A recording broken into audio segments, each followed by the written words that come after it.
So you can see a variety of nests in the top of this knobthorn tree. Now if you look at the one on the left, can you see that there's actually a big feathery bird sitting on top? Remember this morning how I was talking about how I would love to try and find a vulture nesting? Well, we have found one, everybody. We have got a white-backed vulture that is sitting in this nest. It's quite hard to tell that it is a white-backed vulture because we're looking up against that grey sky that I've been telling you about. However, just by the size of the bird and how robust the beak is, I'm just making an educated guess. Like I said, we don't really see any white-headed vultures all the time, so I doubt that it is one of them. And the lappet-faced vulture's beak is much more broad, and obviously the bird itself is much larger, so I presume it would need a larger nest. But it's quite interesting. So I was looking, I say that in this area, the birds tend to nest anywhere from about June right through to September. So obviously this one is nesting quite late, and the incubation period of those eggs is about 60 days. It's quite a long time. And can you believe it, that it takes about 6 years, between 5 and 6 years, for a vulture, a white-backed vulture in particular, to reach its adult plumage. Now that's a long time, a long time of maturing. So hopefully this little one does survive. Unfortunately, the statistics are not the greatest for them in terms of survival rates. They reckon only about 30% of the juveniles will make it to a year old. So that's not good odds, unfortunately, for these vulture. And they'll reuse these nests every year. So you can see this one is, I think it's been used for quite a few years. It's quite dense. You can see it's quite thick. So I think they've just been adding more sticks every year. And the top of the nest is normally, now see it's hard now because there isn't any grass around, but normally they'll layer the nest with grass and sometimes some green leaves as well. But I'm wondering what they're using as a substitute, because there hasn't been any grass around. The animals have, all the herbivores have eaten it all, I'm afraid. But wonderful. Finally got to see that lovely vulture, and actually see a vulture on a nest. It's been a while. Right, we're going to carry on navigating the plains of Cheetah Plains, though we haven't got to the plains just yet. We've been sitting around, but I'm also so happy for her because she got to find that terrapin. I was hoping that we were going to be the first ones to find a terrapin that had come out, or a tortoise or something along those lines, and I believe it was an incredible sighting. So I can't wait to go back and see the highlights. I'm sure that that is something we don't see every single day, so it's quite special. Hopefully we're going in the right way, everybody, and that I'm not going to get too lost. Let me just double check what our next point is going to be. No, that's map. I'd like you to open. Let's see where we are. Okay, we're all the way down here. Let's actually have a little look. Let me just turn the map so you can see better. Let's switch off. We'll have a look here. That blue dot is us, everybody. We are down there. Now we've got the entire section of Cheetah Plains. So we're starting on the western side and we're working our way east. I thought I'd better start from one end and work my way to the other.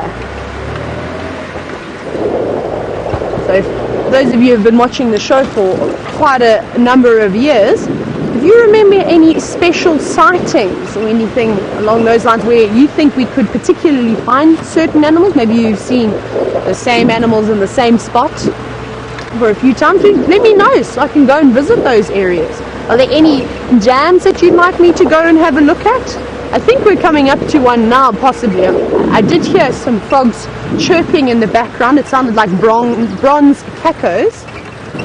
Let's go around. Oh, look, you can see there's a little pan of some sort here, but unfortunately there's not much water in it. You can just have a look at it in the distance. And we'll try and see if there's a spot where we can view a little bit closer, just to have a little examine to see if there's maybe any frogs around. But they've all gone quiet now. No, nothing around here, I'm afraid.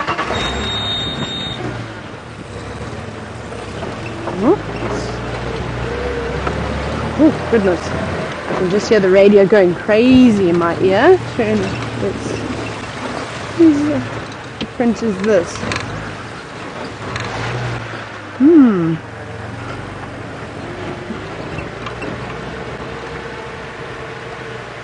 So James would like to know this afternoon. Oh, hang on. Before I go into that, we've got a southern red-billed hornbill. And I don't know if you can see that it's got a little morsel between its beak. Let's see what it has got. There we go. What is that? No, turn your head to the right so we can actually have a look. Are you a grasshopper? Oh, no, it looks like a bee of some sort. Let's just see. A bee or a beetle? Cockroach? Yeah. It looks like it could be a cockroach of some sort. It always had the shape of a pill beetle, but that was quite large. So I'm going to go with one of the cockroaches.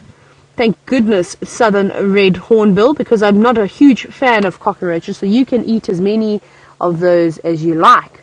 Now I'm wondering if it's going to eat it, or something else that's quite interesting about the hornbills is how they nest in holes.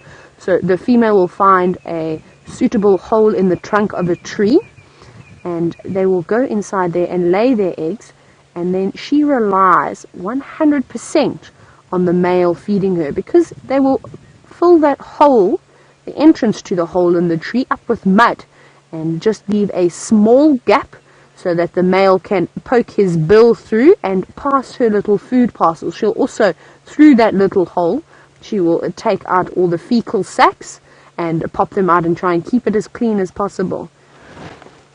But what are you waiting for? Are you just enjoying the camera? Very nice. That counts as a kill, everybody. Well, no, maybe not a kill, but we've seen an animal eating something. I always used to do that whenever we'd have competitions with big groups of guests that would come through and sort of take over in the entire lodges. There was always a competition as to who could see the most animals and the most birds, you name it, and always you got 100 points if you got to see a kill. And the one day I sat and watched a saddle-billed stork for about an hour fish, and it caught lots of little tilapia and juvenile catfish, as well as a few frogs. And I got back thinking that I would be the winner, because in my books that's a kill. And I was obviously quite disappointed when they said no. Are you going to fly? You wanted to fly. Are you going to take that little present home to Mrs.? Or are you going to eat it? Off we go on to the next branch. Lovely. Very lucky with the birds this afternoon, everybody. Let's see where this thing is going. Where are you going?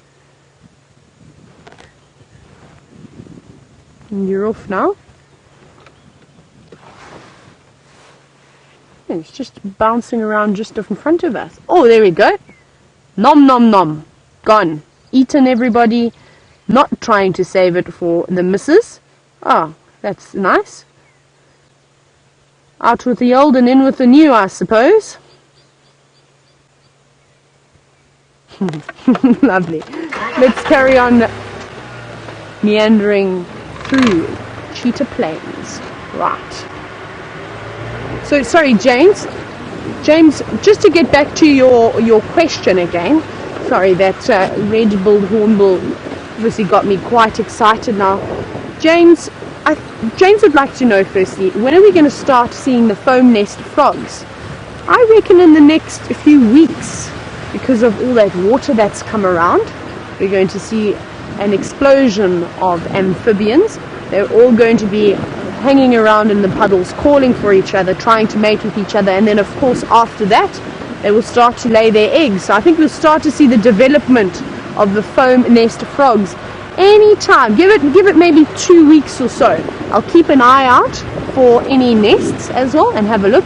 Now, areas we want to look for the foam nest frogs are around sort of dams with overhanging branches. I just want to have a look on top of this termite mound. I think I've seen some fungus growing. Can you see that? Now, we had a question. it was yesterday. Was it yesterday afternoon, possibly? Look at that. Is that a fungus or what? Or am I making that? Yes, it is. Hello. If we'll start to see mushrooms and all sorts of goodies popping up after that electrical storm we had, or how soon will we start to see it? And it seems like it's taken 24 hours, and we have got a little fungus popping out there. And remember, this is the large fungus-growing termite species that have built this mound. So it seems quite fitting that a little mushroom has popped out over there. Very nice. Now remember, you shouldn't eat any mushrooms that you find in the wild unless you are an expert. Otherwise, you could have all sorts of hallucinations, or even worse, you could possibly become extremely ill. So it's always good just to leave the mushrooms alone, even if you're starving. You don't want to take a risk and pick the wrong one. And we'll carry on again. This rate, we're not going to be able to go anywhere.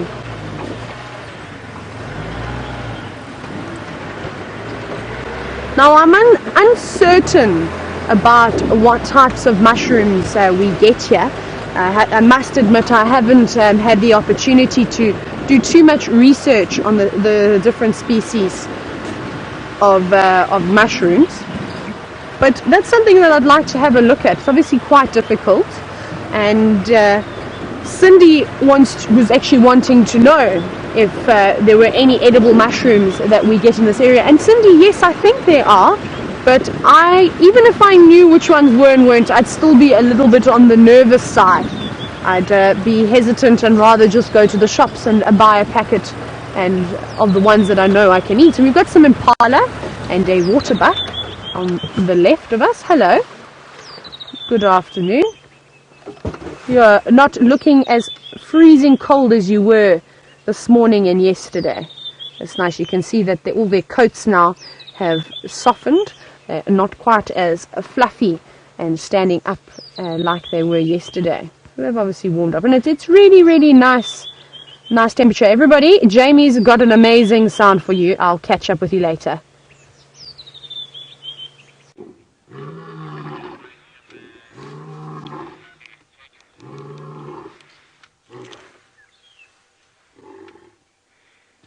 Lions roaring. Such an awesome sound. Unfortunately, I didn't want to get any close because I didn't want to mask the sound of their calls with the vehicle, and I didn't want to talk then. They're moving slowly. They're heading back towards that kill. Hopefully they continue. There's a lion roaring to the left of me and a lion roaring to the right of me. Let's go in and have a look. See, it's a nice thing about cold, cloudy days. The cats are up and about. Oopsie. There we go.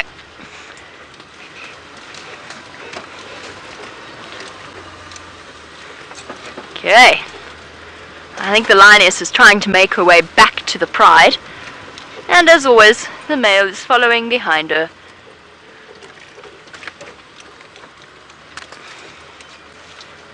Here we go. There's the male. There's the one male that was roaring. I'm assuming he's the one with the painful face. And there is our honeymoon couple. Sort of. Not quite honeymoon couple. She's coming into estrus, but she hasn't quite got to the point that she's letting the male mate with her. And he's just basically been following her about and occasionally getting the odd smack for his trouble. She's growling at him. Okay. I think we will keep up with the male and the female. Our injured male I will return to. Okay, let us go. Or attempt to. Ooh.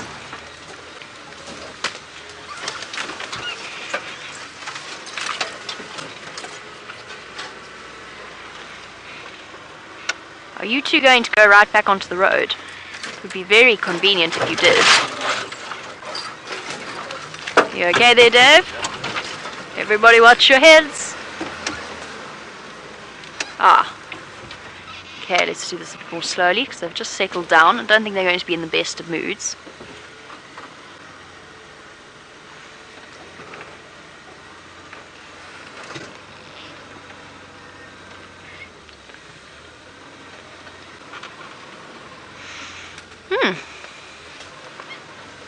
You smell delectable, you two.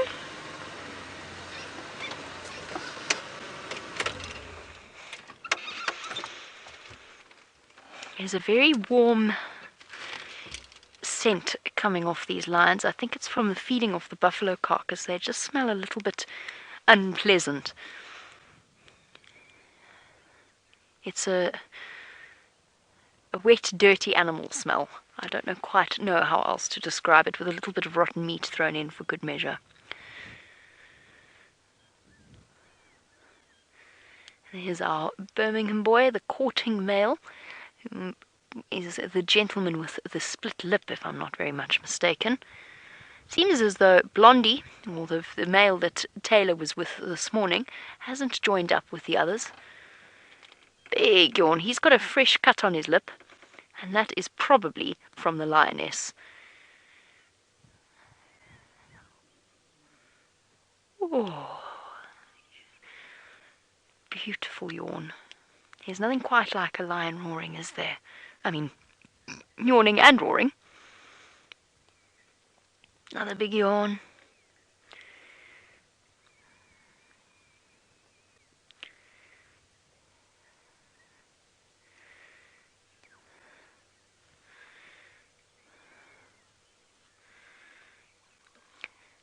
I mentioned phlegm and grimacing, and I didn't really touch upon it properly. Sharon, with pleasure, I could explain a bit more about the phlegm and grimace.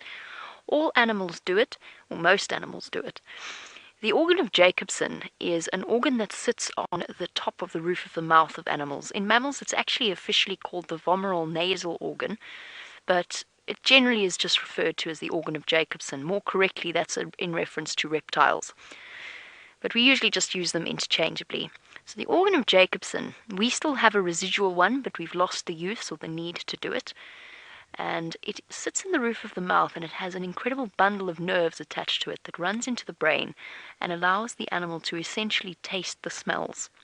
Now, the phlegm and grimace maneuver essentially opens up the passage on the top of the roof of the mouth and into the sinus cavity and exposes the organ of Jacobson, and then the tiny droplets of scent and chemicals touch on that organ of Jacobson, because the animal breathes in as they do it. They suck in that scent, and it touches it, and the chemical receptors in the organ of Jacobson convert it to a nerve impulse that then tells the animal all they need to know about the scent that they are smelling. Now, most animals do it, as I said, and what it involves is essentially a curling of the top lip and a scrunching up of your nose. And you kind of, if you do it yourself, you kind of feel your sinuses opening up a little bit. Now, you know, it's sort of, this is always a big laugh, but this is essentially what it is. It's this. And they draw in the scent as they go along. I know it always looks charming. And so they do this, and the lions do this, and the white rhino is hilarious when they do it. It's absolutely hilarious. They look as though they're blowing a kiss. They kind of do that. Anyway, you get the general gist of the thing. The only animal out here, the mammal species, that actually doesn't phlegm and grimace of the big mammals is the elephant. And that's because, well, just imagine an elephant trying to do that. Amuse yourself for a few moments thinking of what that would look like. And when you're done having a chuckle, what they do is they touch the scent with their trunk and then put the tip of the trunk into the mouth onto the organ of Jacobson itself, or just close to it. And in that way, they taste the scent. Males and females do it, and it's their way of communicating with each other. Here's our young lioness, responsible, she's up again, for chasing Tingana up the tree. Please don't come and play.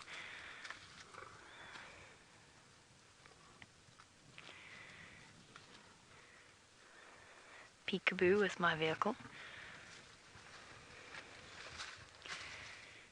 Can you hear her growling at him?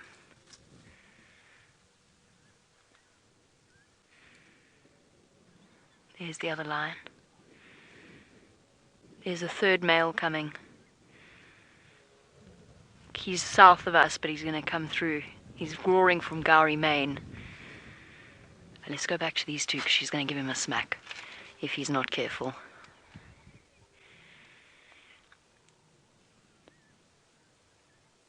Let's see if they roar in response. It usually triggers each other.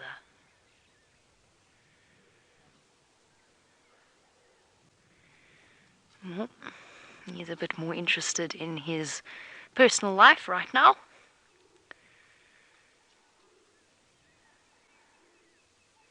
Scent marking, scraping the ground with his feet, urinating on the bushes, announcing his dominance for the world to see. Dave, aren't you so glad that didn't happen right next to the vehicle?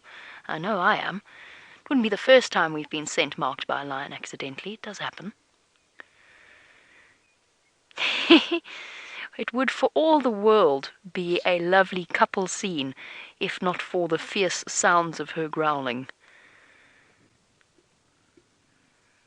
Ooh, is she ready? No. She's just sitting down again. I thought for 1 second that she was going to let him mate with her. Not yet. Oh, flop. One frustrated lioness.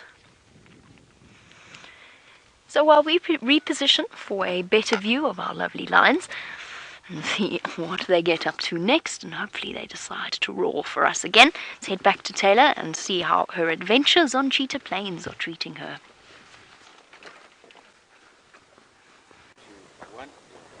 Right, everybody, you're probably wondering what on earth am I doing out of my vehicle now? And you can see I have got some yellow thatching grass, I've got a piece of tape, and I've got a stick. Now watch what I'm about to make.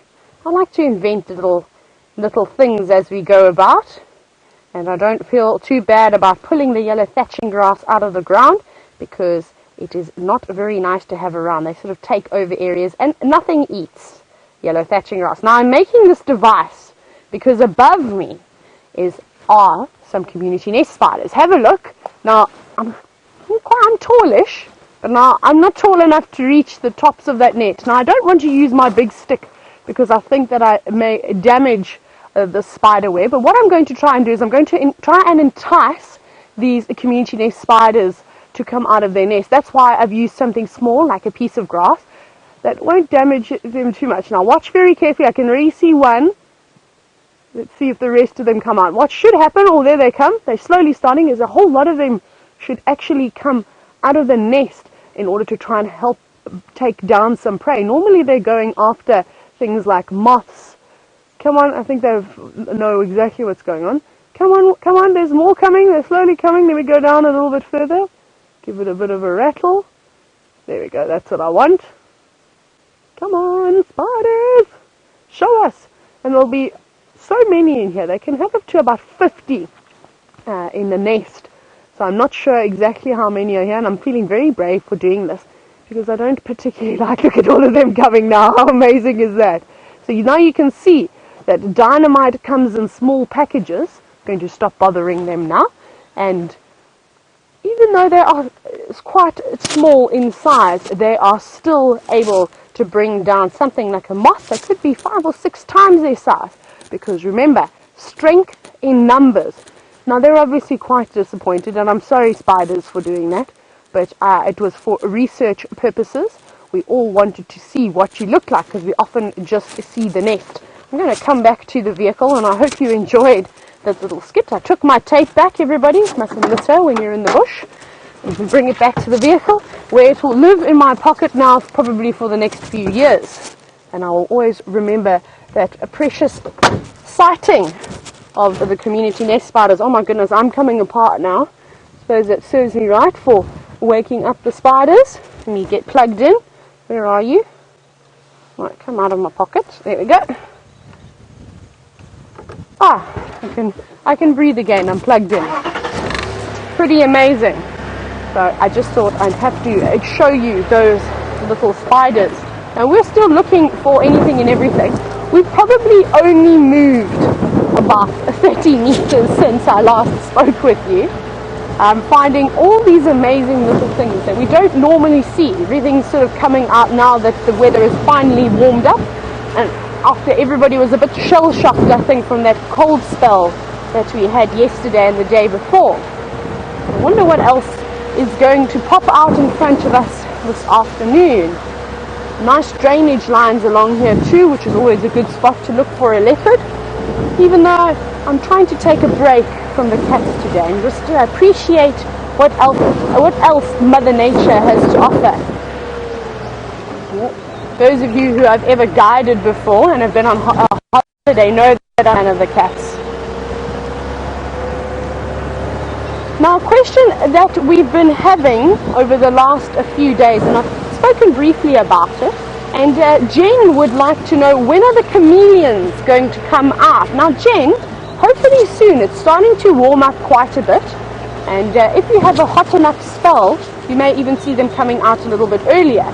So we are in September. I reckon by the end of October we will be seeing them every single night, and they'll be out back and forth. And it's always a wonder as to where the chameleons go in the winter months. And because I've never really seen any chameleons in winter, and normally in summer when we're looking for them, we're trying to spot them on the edge of the branches which they come out and rest on. Now, they must go into some of these trees down on the ground and the leaf litter, maybe some of the vegetation that still has a bit of leaf color hanging around on the base of the trunk. And I once met a man who actually worked with him, a Shangaan gentleman, and his name was JV. Now I have to tell you a story about JV, everybody. The gentlest Shangaan man I've ever come across in my life. And he taught me how to trail animals, so how to actually follow the footprints and find an animal at the end. I just want to stop because I don't know if where I'm going, and I want to finish this story very quickly. So JV and I were out, and we were actually tracking rhinos the one day, because white rhinos are quite fun and quite nice animals to sort of start with when you're learning how to trail. And we went out afternoon, we were walking, and I joked and said to him, JV, I've heard stories of how you are the best chameleon spotter anyone has ever seen. Now, down in the Eastern Cape, this is where I worked with him. He was a far away from home. We used to have a chameleon species called the southern dwarf chameleon, which is quite pretty actually. So maybe Google a photo of a dwarf chameleon. I don't have one on me, unfortunately. And he said, okay, easy. And I said, no, not tonight, during the day. And he looked at me, he said, no problem. And I laughed. I said, you're never going to find a chameleon during the day. It's hard enough to spot them at night. I kid you not, he found me a southern dwarf chameleon on an acacia karoo, so a sweet thorn acacia, within 30 minutes. I was completely flabbergasted. That happened almost 4.5 years ago now, and I still remember it like it was yesterday. What an incredible man that is. And I need to maybe meet up with him again so that he can teach me how to spot chameleons during the day, because that was quite impressive. It was in summer though, it wasn't in winter. So yeah, that's a little chameleon story. Let's quickly have a look at the navigation system, because we've come to a junction over here. Where are we? Little blue dot. Little blue dot. It makes me nervous when the little blue dot is not appearing anymore. There we go. Okay, we're going down this one over here, I think. Are we? Or no, I think we actually want to go on this one. We want to go straight. Yes, that's what we want to do. Let's carry on. I'm going to try and head around to three dams. Is it 3 dams or 3 pans? One of the 3 pans road. That's going to be my goal, everybody. We're going to motion on over there. And I think Jamie's still sitting with the lions. See you. Possibly with some frogs, maybe.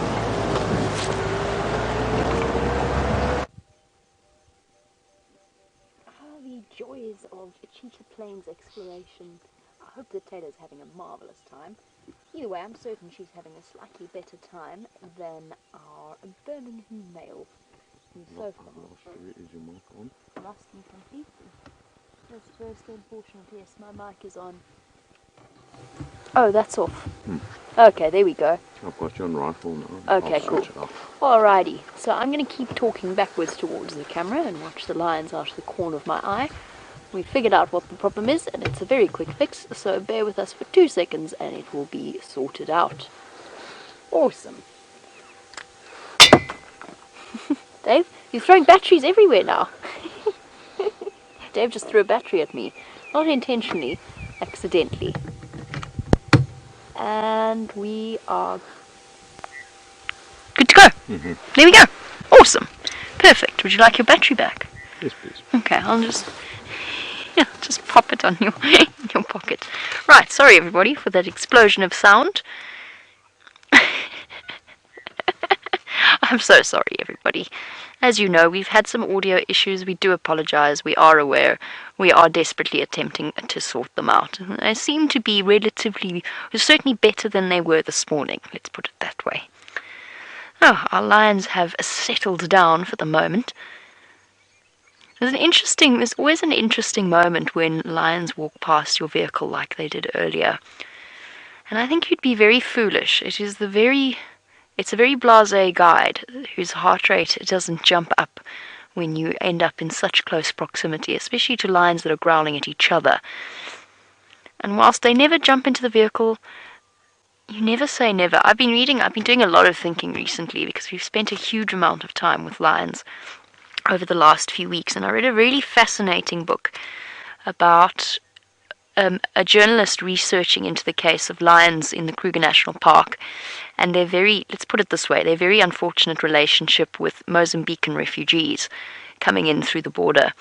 And he goes into a very in-depth discussion of our relationship with lions as human beings, and the fact that it's only in the last 100 years or so that lion conservation, or the idea of lion conservation, has even been a thing. I'm not saying I agree with everything that he said in that particular book, but it was some serious food for thought about the way that our ideas have evolved and the complexity of our emotions involved when it comes to lions. And perhaps the best way to experience this is for us as guides, is to actually sit with new guests or to sit with somebody who hasn't experienced a lion sighting before, particularly at night, because instinctively there is still that part of us that knows that a lion's dominance is at night. And the emotional connection that we have with them as two top social apex predators. And you watch people at night and with a lion roaring next to them, or even just watching them walk past the vehicle, and you can see people suddenly come to this realization, and it is sudden, you can see it in the way that they react and realize just how tiny and helpless we really are. It's given me a lot of food for thought, and I'm still processing all the thoughts about it and how interesting it is, and what it is that's changed in our collective consciousness over the last 100 or so years. 150 years ago, 120 years ago, a conservationist, somebody who was green-minded, if you know what I mean, somebody who was geared towards conservation, their idea was to shoot lions, get rid of the predators.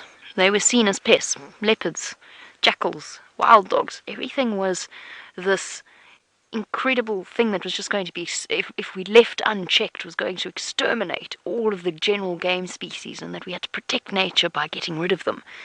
Obviously that changed as it went along, and he goes into the history of the Kruger National Park and Stevenson Hamilton. And Stevenson Hamilton, I always thought he had this sort of, my understanding was he had this policy of exterminate predators. There we go, there's the third one, he's just arrived. We said he was on his way. He has arrived. And now we have an interesting situation playing out. I don't think this is the injured lion, or is it? I can't see. It doesn't look like him. No, it's not the injured lion. Oh, they're cross. This is why I said this is going to be interesting. This male's got so angry already. He's very defensive over this female. Now, is he going to contest the situation, or is he going to let sleeping dogs or lions lie? Just listen to the sounds.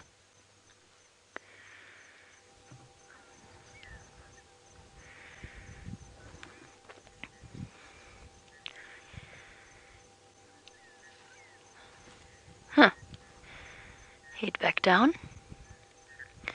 He's stopped growling for now. I think he feels as though his message is communicated, and it has been, very effectively. This other male knows that he is not welcome to come right up to the female, but is he going to listen? Or is he just going to keep walking?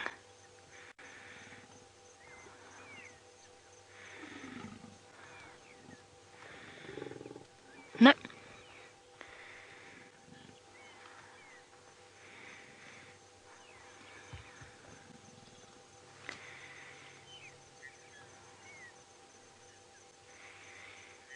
See it in his body language. Downward tipped ears. Not quite flat back yet. So I think the message has been received and understood. The third Birmingham boy has settled. So this is the lion that Tayla was with this morning, the male lion. He's one of the largest in the coalition. In fact, I think he may be the largest. But it's not all about size for our big cats. There's something about attitude as well. And for now, he knows he is not welcome. This female has been taken.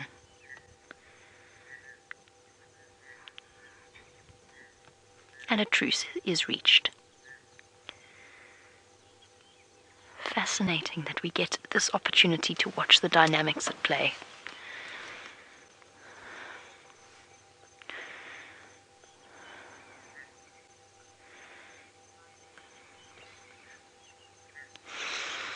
We have noticed a lot of infighting recently, whether it's Nkuhumas on Birmingham's or Birmingham's on Birmingham's.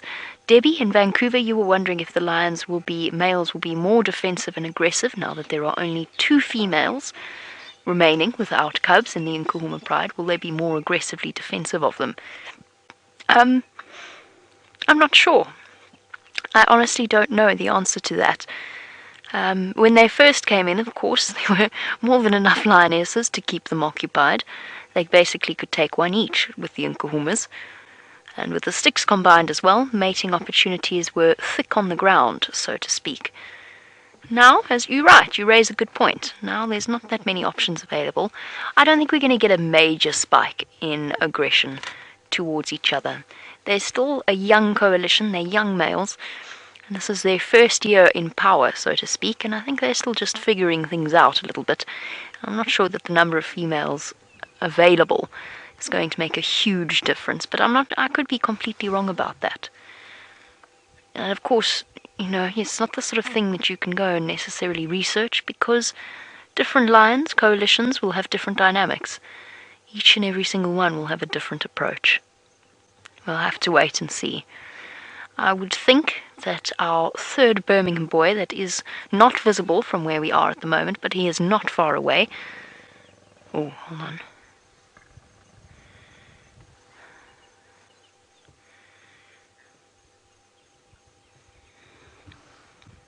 A gentle growl accompanied by a gentle wash of gas.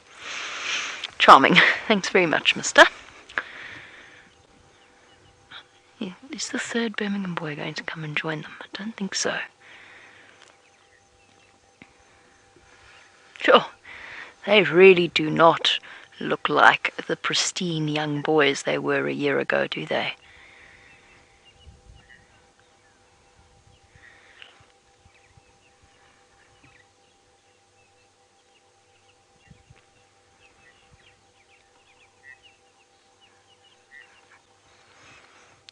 A female could not be less bothered by all of this. All she really wants to do is get back to her pride mates, join up where she feels comfortable, and she'll probably be in estrus by tomorrow, I would have thought.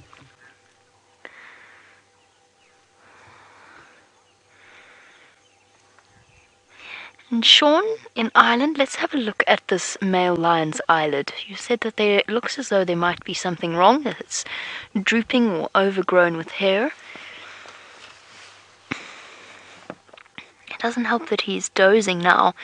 That hair is normal, those are his eyelashes, but I think he's got mange. This particular Birmingham boy, I've been umming and ahhing about saying that, because I wasn't 100% sure, but the closer we look, to me, the more it looks like what the sticks have been infected with. I think he's got mange as well. Not as badly affected because he's an adult male, but it has, oh look, he's actually got a puncture wound there as well. So that's why his eye is looking a little bit swollen and half closed, I think. These boys have been in the wars recently. Is that a puncture wound? I think it is. Yes, he is twitching his eye, it's slightly sore. Always male lions filled with nicks and cuts and scratches. He's got one on his lip as well. That, I think, is from the lioness. Oh, she nearly did a good job of splitting it open again. There you go. And they do heal up. It's amazing how resilient these creatures are. Speaking of which, and talking about injuries on the male lions, obviously the other Birmingham boy is the one that we've been watching over the last, not this one, but the one that when we first arrived in the sighting, he's the one with the horrible looking wound on his right cheek. And Tayla and myself have been doing some research into it, and thank you to those of you who sent through a little bit more information about, I think it's pronounced myiasis, or myiasis, and that is the infection of a living organism by fly larvae. Do yourself a favor, please, if you are in any way squeamish, do not Google that. I did, and I've been looking into it and researching it, and I have to tell you that if you do Google it, do not click on images. Whatever you do, do not click on images. That's not a joke. If you are in any way weak in stomach, don't click there. So it's the infection of an animal, living animal, by fly larvae. And we were talking a lot about the fact that we always thought that maggots only eat dead tissue. That's only true of a couple of species of fly. And one of them is the green bottle fly, if I'm not mistaken. And those are the maggots that are used in medical treatments, because they are known to only eat dead flesh. And even then, because they're applied by medical practitioners, by the way, I found out some interesting side notes about that. It was only recognized by as an official medical treatment in 2004, even though human beings have been using it for centuries. The maggots themselves are controlled by a medical practitioner. They are placed in limited numbers in an injury to consume the dead necrotic tissue. Even then, they only do it if there's not too many of them. If there's not enough food to go around, then they will start to consume living tissue as well. They are also medically treated. They are disinfected before they are placed in the wound. Other species of fly larvae that infect the tissues and the skins of living animals are not purely, their diets are not purely based on necrotic tissue. They also eat living tissue. I'm sorry if this conversation is making your skin crawl. I'm going to phone a friend of mine who is a wildlife vet and ask him a little bit more about how the scenario is going to play out, because there's not that many records or all that much information of infections of lions living in the wild. There's lots and lots and lots of cases of, particularly in Australia, and I'm sure elsewhere in the world as well, sheep and domesticated animals are dying of these sorts of situations. I don't know what came first. I don't know if that abscess that he had was as a result of the larval infection, or if the larval infection came afterwards. Could be either or. The flies just have to land and lay their eggs. It takes them about 8 to 24 hours to hatch, and they start to break through the skin and then to actually eat off the wound. I want to know how the scenario is going to play out. I want to know how he's going to heal from it. I'm sure he's going to. I have no doubt that this happens more regularly than we think it must. I mean, they've got cuts and sores all the time, and there's lots of flies around. It must happen regularly. I also think he burst that abscess, from what I've heard and what's been described, just by rubbing it. Relieved the pressure a little bit. And usually secondary infection is quite common in these cases. So he didn't look well yesterday, he doesn't look well today. He looks a little bit under the weather. Amazing though, these animals' ability to heal is just incredible. I'm sure he's going to be fine. It's just, I'm interested to know how the body manages to heal with so many maggots infested in that wound.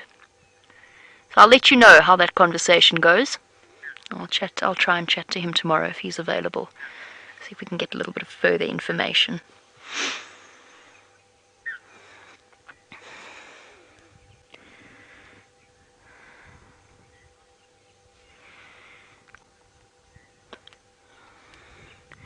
Rose, you saw a documentary that said that tigers have antibiotic properties in their saliva. You were wondering if the same is true for our lions. I've been asked that before, and I haven't been able to find definitive proof, but I would say yes, it probably is to a certain extent. Obviously, it's going to be quite limited in terms of which bacteria that antibiotic material will respond to. And it's not necessarily antibiotic like we know. It's probably more antimicrobial microbial. That's sort of not the word I was going for. It's gone out of my head. It'll come to me in a moment. It's more just it does have a cleaning effect. But then at the same time, lions' saliva is also teeming with bacteria, or their mouths are teeming with bacteria. Oh look, there's our sack spider. I mean, he's gone back into the rain cover. I'm going to see if I can't get it. We saw him at the start of drive. Oh, he's gone. He's disappeared in. Sack spider's one of the nasty ones. But they're not massively dangerous. And they just have cytotoxic venom that does leave nasty wounds behind. Speaking of antibacterial and so on, saliva, especially cat saliva, is also meant to have antibiotic properties. I'm not sure if it's exactly antibiotic though, but I'm interested to see, and I'm definitely going to do more research, so thank you for that, Rose. Sure, her white belly seems to be shining this afternoon. I was going to say, it's so interesting what we've just witnessed. The whole dynamic played out, and they have reached a stalemate.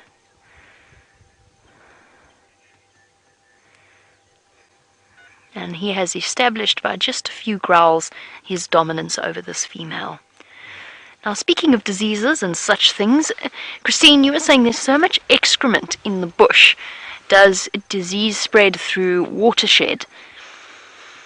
Possibly a little bit, although bear in mind that a lot of the excrement is actually, especially because it's the scat, it's the animal's scat, it's not really herbivore dung or it is more omnivore dung and predator dung that is unpleasant feces and scat.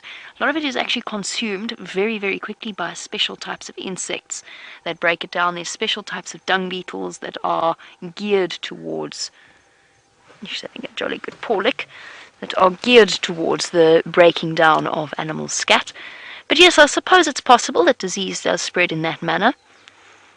But I think it becomes very, very dissolved and in very low concentrations. It's the spread of, in terms of water, anthrax is one of the things that often spreads in that manner. The spores obviously are capable of surviving in the most extreme of conditions. And vultures that often feed off anthrax carcasses go and have a wash in dams after they've eaten, and then they spread the anthrax spores into the water. I don't know much in the way of water contamination through or watershed and the spread of diseases from scat. I think it's quite unusual.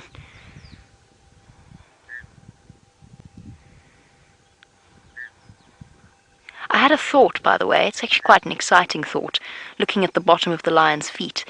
I've seen lots of really nice tracks in mud recently, and that is the perfect time for us. I happen to have several boxes of plaster of Paris sitting in our bedroom, and I think it might be quite fun to go and plaster of Paris some tracks and try and get some molds of the various tracks of the various creatures, whether they be lion, hyena, whatever else we happen to find. So I think that might be quite a fun project, and then we can gift them to James in the tent when we've had that opportunity. I did do it a couple of years ago with lots of different tracks, had a great time doing it. I just need to remember how to go about the whole process, because you've got to get the plaster of Paris exactly the right consistency. But don't you think that'll be fun? Have a massive imprint of a lion's track. It was a really nice idea of the shape of them.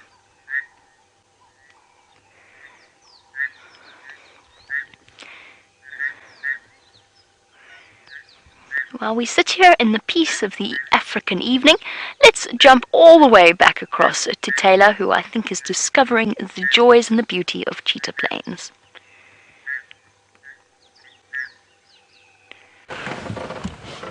You're indeed correct, Jamie. I am discovering the beauty that is on this plain. However, there's nothing here this afternoon, but we've been sitting quietly now for a few minutes, and we can hear a lot of frogs starting to chit and chatter.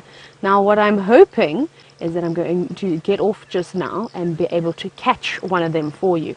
But I just want you to listen in the distance, and Eggsy was very kindly helping me search for these frogs with the use of his camera. So he was zooming right up to the edge and we were trying to find them like this.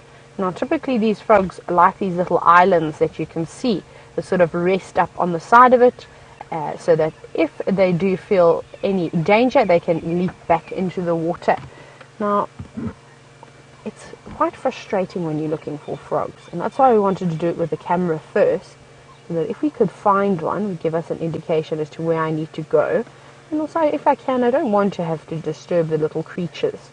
But I have been catching frogs since a young girl, and I'm not going to give it... That looks like it could be a frog, doesn't it? Can you all see that? We can't zoom in anymore, I'm afraid. But there's like a little blackish brown object. It's very small.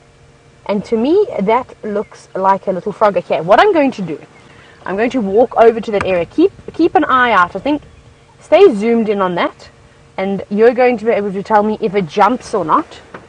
So excuse me while I go walking around. Now I've got to try and figure out where Eggsy's looking at as well, and we'll get an idea. Now the frogs that I can hear sound like clicking stream frogs.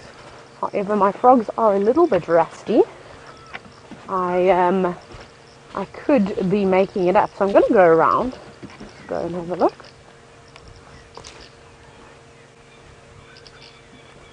I can hear them. I'm going to try and sneak. I'm just trying to look over just to see if I'm going in the right spot. I can hear them. They're still chatting though. Just be quiet now.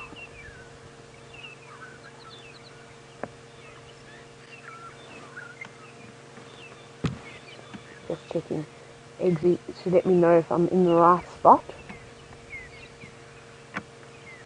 Just checking the water's edge. I really want to catch a frog for all of you. I can hear it. It sounds like it's right next to me, but I can't see anything. Where are you? I think that is the frog that we were looking at.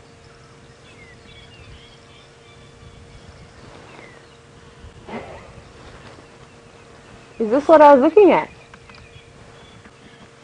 This thing here? Mm-mm. No. Further. Good, because that was a piece of dung. I can hear them right here, but I can't see them. I think these frogs are having a good laugh at me. Just No. Down here. Yeah. Whereabouts? Yeah? a bit forward. Well, it hasn't moved, has it? No.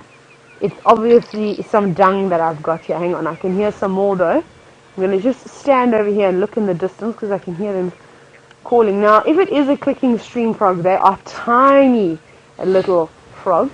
They're probably about maybe 3 centimeters big. So about that big. Really tiny little things. I can hear them still. And I know you're all probably thinking that I'm crazy, but this is what I used to do in my holidays. I used to catch frogs and tadpoles. The tadpoles were easier. And I always used to have a net. So I need to get myself a net again. That wasn't, I thought I got excited. It was just a stick. I'm just going to scan around the edge over here. Oh, they've gone quiet. Where are you calling from? I'm so confused. Eggsy, what's that in the middle over there? Can you see that? Is that a frog with its head out in the middle of the water? Can you see it? Well, there's only one way to find out. Let's see how good my aim is. No, that's not a frog because it would have stopped. It's a piece of floating poop. Come on, froggies. Where are you? What is that? I don't know what that is. Now, I'm always looking out while I'm walking along the edge here, because you wouldn't want to bump into a crocodile, everyone, so you've got to be careful and just make sure that there's nothing around. Though it's not very common to see crocodiles so far away from the rivers. Just having a look. I can hear them. They're tormenting me. What are you? You are Are you a spider? Should I rescue a spider, everybody? Let me find a stick. There's a stick. It would be very funny if I went in, wouldn't it? Got a spider, I'm coming. I'm going to do a loop, but I'm bringing a spider to all of you. Oh, this is not nice mud. I can see I'm going to fall over there. Where are you? Froggies, I only just want to have a little look at you, and then I promise I'll put you back.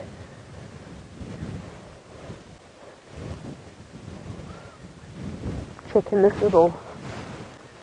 nothing. And they're so well camouflaged too, that I probably... Whoops! Probably walked past a whole lot. And I bet the ladies in the final control are hoping that I slip and fall, because it would provide much entertainment. My goodness, it's like ice skating, everybody. Get rid of all the muck under my shoes. So we didn't have any luck with the frogs. They're possibly invisible, but I'm bringing you a spider.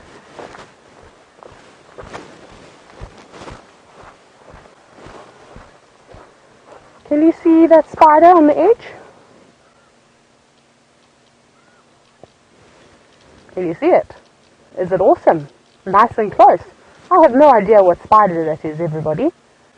Maybe you can tell me. Maybe take a screenshot so I can see it a little bit later. So if you hashtag Safari Live on Twitter with a screenshot of this spider, then I can possibly identify it a little bit later and then let you all know in the morning. I'm just going to have one more look at it, just because I haven't really seen it. Now, if you zoom in to sort of its abdomen, it actually looks like it could be a juvenile velvet. Oh, sorry. It looks like it's a juvenile velvet spider, from what I can see. But I'll have to just double check. So if you can take a little screenshot for me. I'm trying to keep it as still as I can. But I don't know if you noticed, I can't help but move around all the time. I can now hear some bronze cacos as well in the distance. Well, they heard me say their name and now they've stopped. We'll just have another look. Yes, and I'm so glad I rescued this spider from the water, because it's not supposed to be in the water, everybody. So let's put it on a log. Let's put it on this log over here, on this apple leaf. Oh, not having any luck there. It's been attacked. This is called the shoelace untying plant. Very, very, very good. Whoa! Goodness, sorry. The shoelace untying plant. Almost. But I beat it this time. I'm getting better. Can we release our spider, everybody?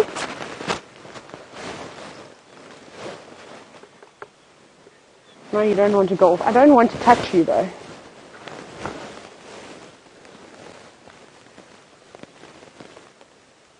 Whoop. Nice, safely on that log, everybody. Oh, quickly! The sun is going down! I need to quickly turn us around. Come on! It's disappearing! Hang on, everybody. 2 seconds. I haven't even got my earpiece in anymore. Where did you go? The sun is very important. Where are you? Can you see it? Or did I just miss it? I think I may have just missed it. Sorry, everybody. I've completely come undone this afternoon. My mic has also fallen out. Let's have a look at that beautiful view that you can see. I am just trying, sorry for the muffling of the audio, I'm just trying to get myself organized here. I've lost my earpiece. It is going back in now. Now I can hear what everybody has to say. Isn't that a beautiful picture? And it's only going to get even better this afternoon. And that sun drops a little bit more. It has dropped behind the clouds, unfortunately. I missed it by a few seconds, I'm afraid.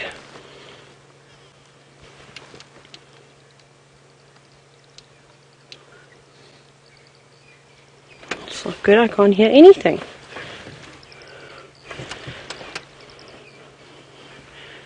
Let me just check my radios. Oh no, I can hear stuff in my ears. That's good to know. Here are some birds that are flying over. I don't know if you can see them. They're coming to that big knobthorn, coming from the right, going to the left. You can actually hear them. Sounded like lapwings, like crowned lapwings. They're going to be on the other side of the knobthorn now. There they are. And it seems as though they are crowned lapwings, just because I heard one giving out a little call that sounded like a crowned lapwing. And we've got Willie the wildebeest, who has come out. I'm going to go around and we're going to say hello to Willie. So it looks like it is a male wildebeest.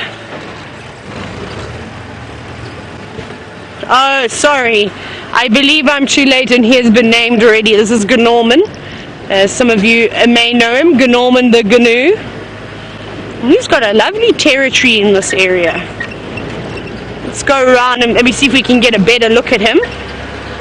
So just please bear with me while I move around. Just always checking. This is a very good area for cheetah, everybody. It's nice and open.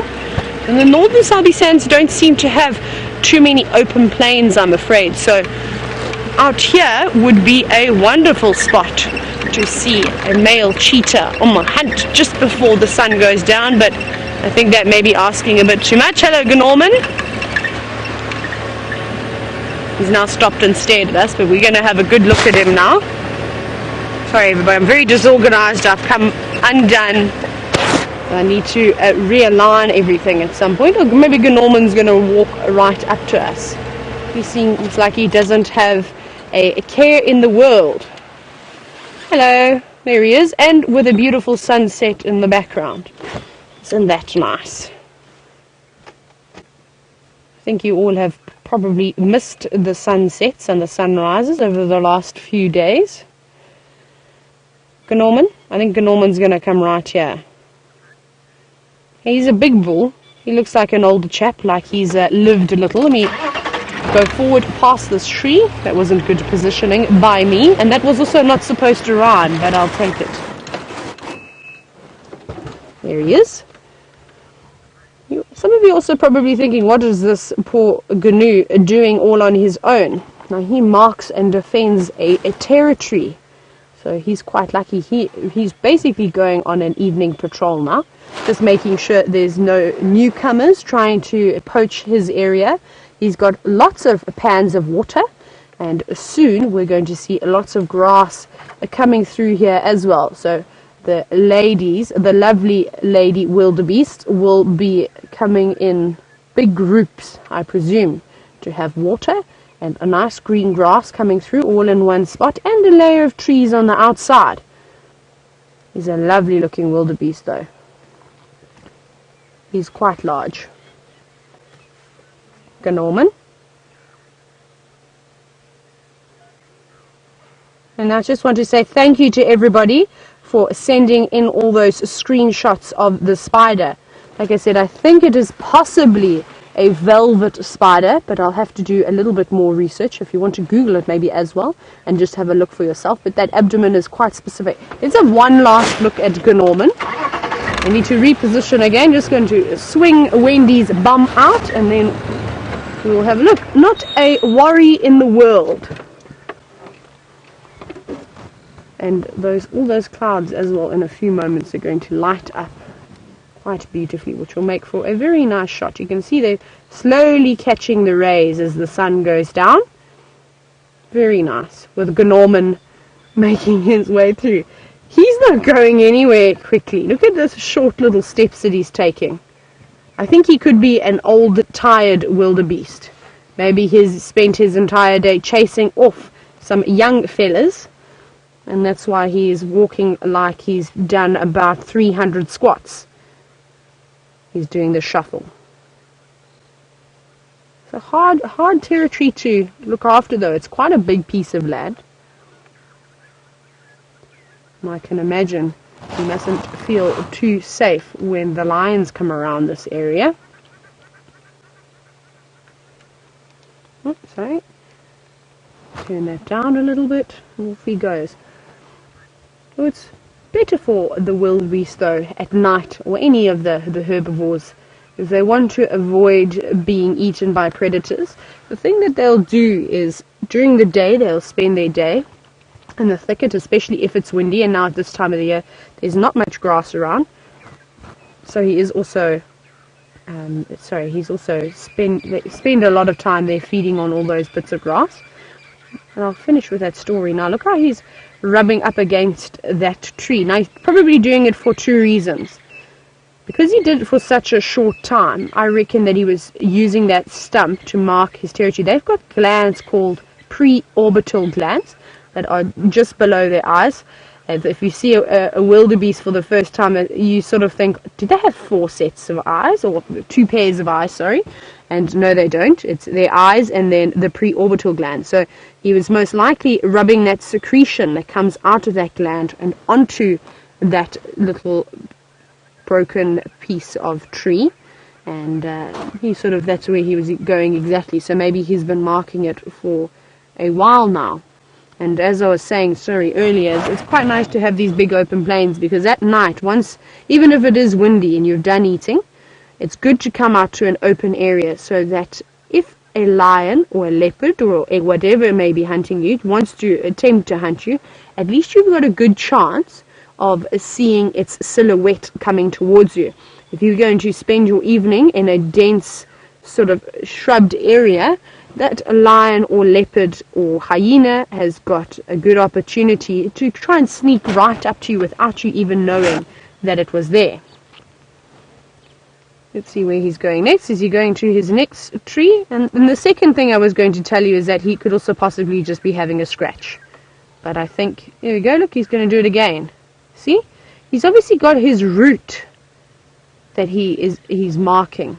He seems quite determined as he puts one foot in front of the other as to where he's going to do old routines. There you go. You see, rubbing those orbital glands on the base of that tree over there.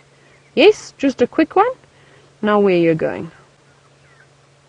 Oh, that wasn't even English. Now where are you going? Gnorman, the gnu. I'm going to have a good rub. That's quite nice to see.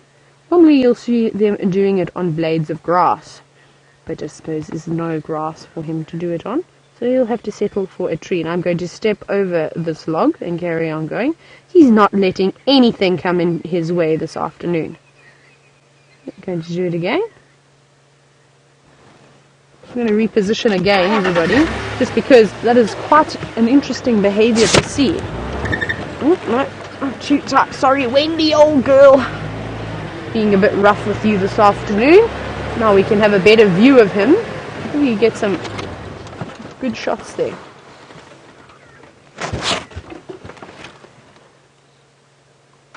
So are you going to carry on doing it for us? Oh, hello. Yes, we're still here watching you. That's a good bum shot, everybody. Now, if you've just tuned into the show,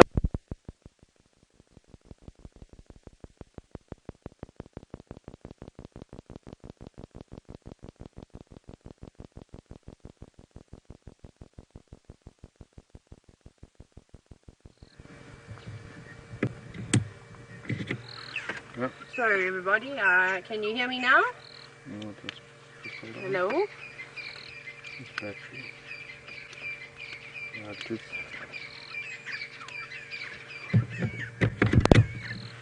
Can you hear me? Can you hear the sound of my voice?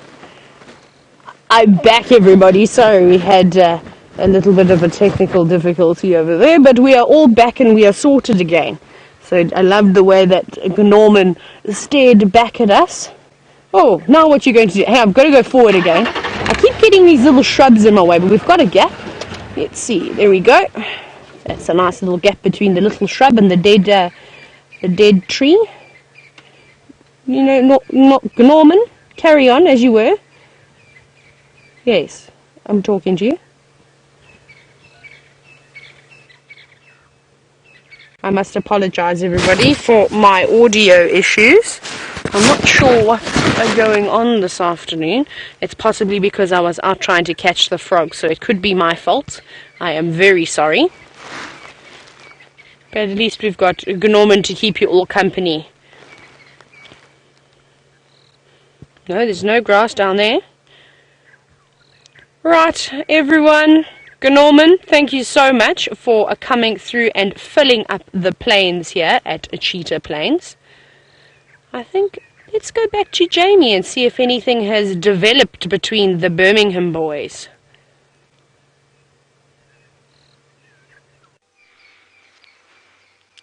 For now, we still have the standoff between the Birmingham males. By the way, I hope you enjoyed your time with Gnormless Gnorman the Gnu. Ha! There, said it.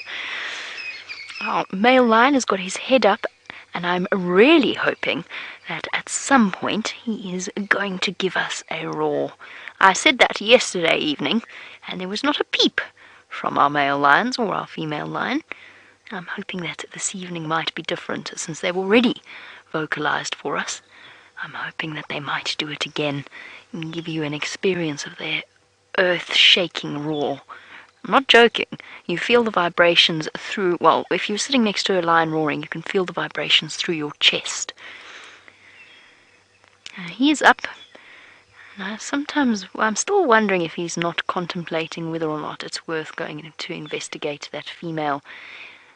But her consort and her guard is not having any of it. He's keeping a close eye on what's going on, and every now and again, seemingly at random, although probably responding to signals from the other male, he starts his low rumbling growl once more, and then goes back to sleep, as is a lion's way. The female could not look more relaxed if she tried, on her back, white belly glowing in the evening light. Looking ever so comfortable, doesn't she?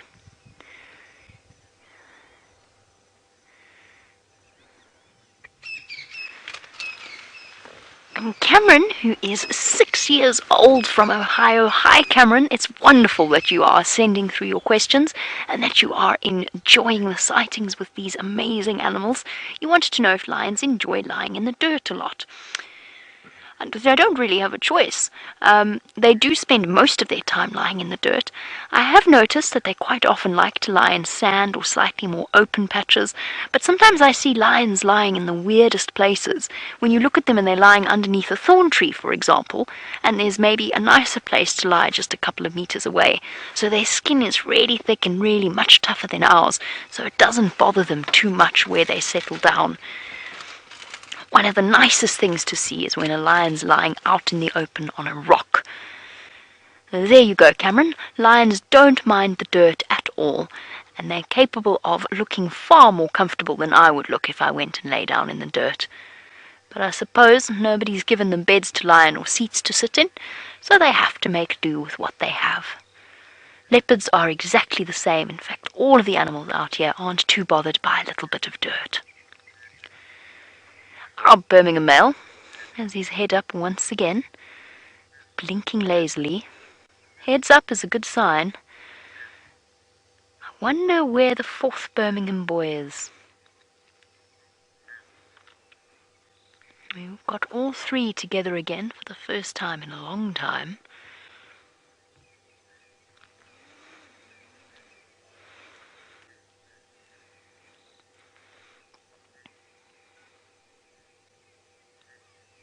Yawn is also a good sign. Perhaps he'll start to lick his paws as well. Ellen, you were wondering, while we have the standoff between the two Birmingham boys, whether or not there is a true leader in this coalition. Ellen's watching in Arkansas. It's a good question, and it's a question that is often debated. And each coalition will have different dynamics. There's usually the male lions have, yes, there'll be one that is slightly more dominant, but it isn't really reflected necessarily in their access to the females. So with a coalition like this, even with 4 members, there's plenty of females to go around and there's plenty of opportunities to mate with them. That's why the dominance is not as clear as it is in cheetah coalitions, for example, where only the dominant male cheetah will get to mate, and his brother is essentially there as his wingman, his backup, and to help maintain a territory. Male lions don't quite have that level of hierarchy in their coalition structure. That being said, there are always individuals with more attitude and more dominance than others. I feel, and I don't know what it was, I don't know if it's a personality thing, but in the beginning, when the Birmingham boys first took over, it always seems as though Scrapper, or Tukalosh, as he was known by the guides, seemed to be the one that was always in the thick of it. He was the one that chased the Nkuhumas from their buffalo kill. He was the one carrying around the Styx cubs that they had killed. And he always seemed to have a very forceful personality, and I think it helped that he looked quite intimidating with his black eye. Unfortunately, he didn't survive. He died of natural causes. We'll never know exactly what... Oh, look at that. Scrapper was one of the youngest and one of the smallest of the Birmingham boys when they came in. I do think that they have different I really do believe that there's a personality factor as well. You see it with leopards as well. Look at Quarantine. Quarantine is a young male leopard, and he has already been seen in confrontation with Shimbambalana, the dominant male leopard and his older brother of the area around Nkoro and Cheetah Plains. Oh boy, you gave me false hope there for a moment. You looked so ready to roar. You know you want to. No, he doesn't. He just wants to sleep. Wants to have a nap.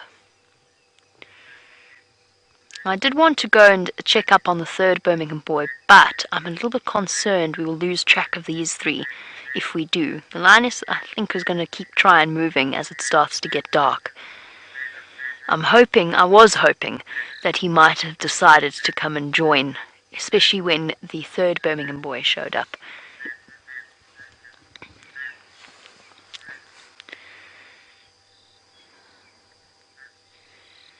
They look incredibly comfortable to me.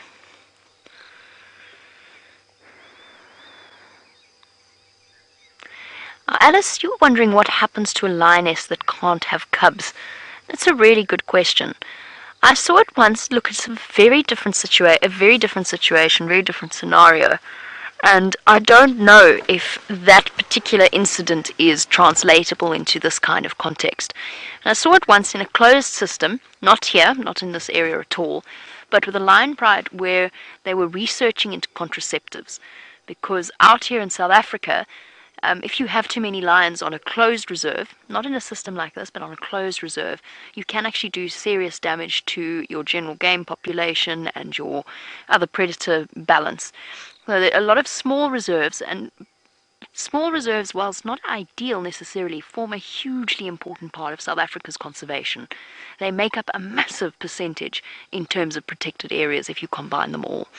So it makes sense to go into research about contraception. And in this situation, a female was chosen and contracepted, and it had exceptionally unintended results in that the males kind of figured out somehow. She still went into an estrous cycle, but she wasn't fertile. And they figured out that she wasn't capable of conceiving offspring, and they kind of gave her the cold shoulder, and then the rest of the pride started to give her the cold shoulder, until eventually, it happened gradually, she was eventually pushed out of the pride. And she went on to move off. They couldn't find her, so they couldn't give her the next dose of contraception. She had cubs, she fell pregnant, and she never made it. She was never accepted back into that pride again. That's an artificial situation. I don't know if it's applicable to a wild scenario, but it does make for an interesting insight into the dynamics of lions. Do I think that the Nkuhumas would push out a female that wasn't fertile? I'm not sure. I don't think so.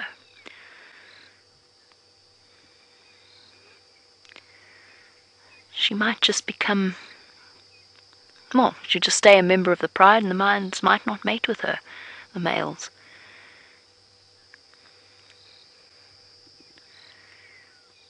He has not taken his eyes off that female.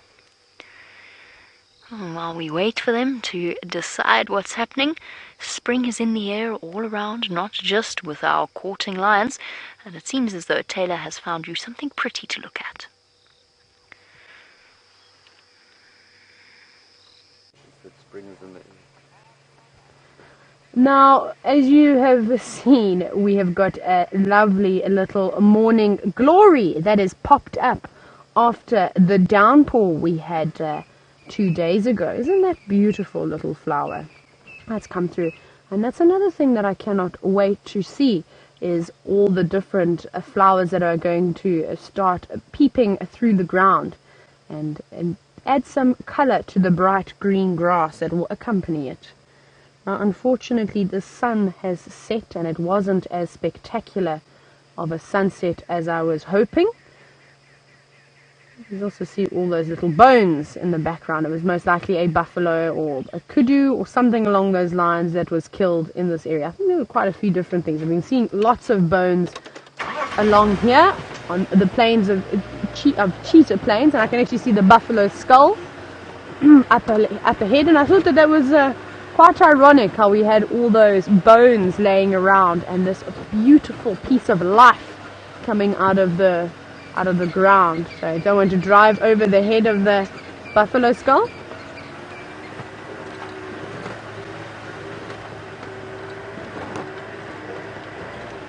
Cat from Napa wants to know if there are any Sorry, I cannot hear the name. It's Cat. Sorry, so I did get the name right. Cat, I just thought you were living in wine country, but you're actually from Tampa. No problem. Sorry about that, everybody. So, indeed, yes, there are flowers that are blooming after the rains, and we've just seen one now, the first one being the morning glory in the Ipomia family. And hopefully over the next few days we're going to see lots of daisies coming through. We should see some lion's eyes coming through too, and dwarf-eyed hibiscuses, and a few other different flowers too. And that will bring lots of butterflies around, which is going to be quite beautiful. And I'll definitely be showing you some of those flowers as soon as they start to peep through the ground. There's some really special ones, and surprisingly they are quite interesting. A lot of them have got quite a few different toxins to them. Everybody, as the sun has disappeared behind the dark grey clouds, I think I'm going to have to disappear too, but just for a little while. Now remember, there's no morning safari. We're going to be starting in the afternoon and doing a night drive as well, which is quite exciting. So I better get to bed early this evening so I'm well rested for our long day tomorrow. So from me, Tayla, and on behalf of Eggsy, I know he's waving a goodbye. I will see you tomorrow afternoon.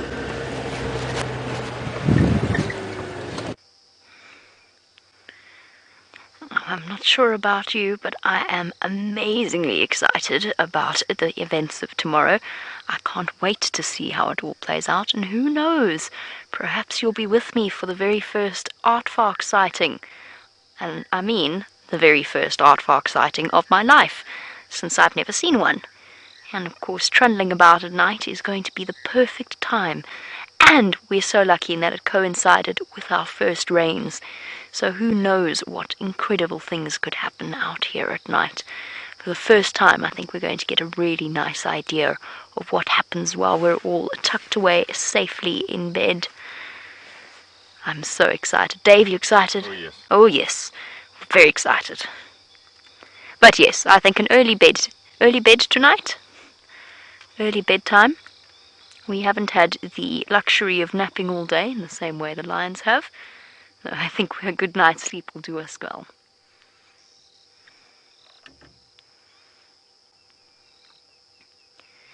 Greg, who is 11 years old, I'm very glad to hear you asking a question about such an unusual and endangered creature.